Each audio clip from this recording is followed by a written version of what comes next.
Allah rəhmət eləsin Aşıq Söylə və cəmi dünyadan köşən ustadların hamısına.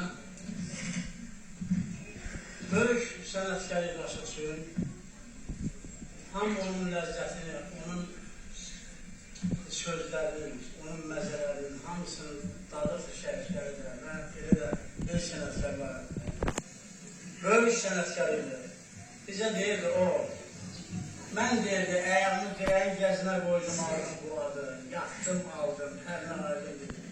Çalışın dedi, sənətin ustadı olun, sənətin mühəndisiyim.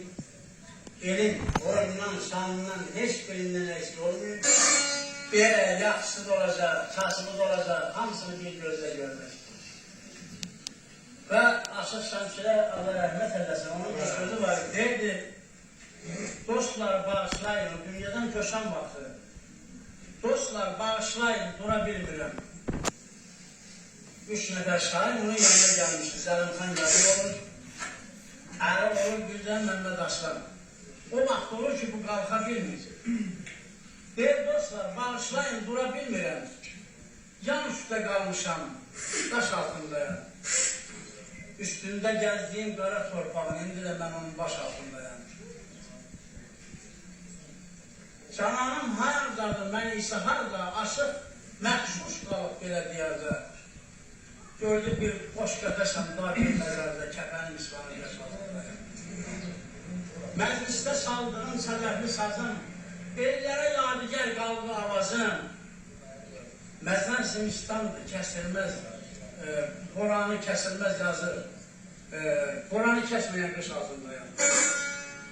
Buna isə görünmür oylaqlar, gəzdiyim dağlar, axtarıb peyməni yarım qan ağlar.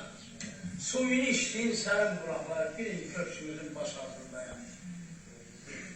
Oğul hayandadır, qız hayandadır. Dağlara baxan göz hayandadır. Şəmsin hayandadır, göz hayandadır. Yuxar qalmamış, qış altındayam. Gel olur. Məndən eşidin dedi, sənəti mən istəyir, sənəti yaxşı qalayım. Mən elə bir şeylə cümlümüzə dolduram, şansını götürüm. Mən də onun sözünü, gözünü yazdım, bir sözü oxuyacağım. Allah onu rəhmət eləsin, cəmi qarışdırırlar.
Ürəklərdən izin qaldı.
Senden bana bir yadigar. Gel bizim misafir yadigar. Allah rahmet eylesin.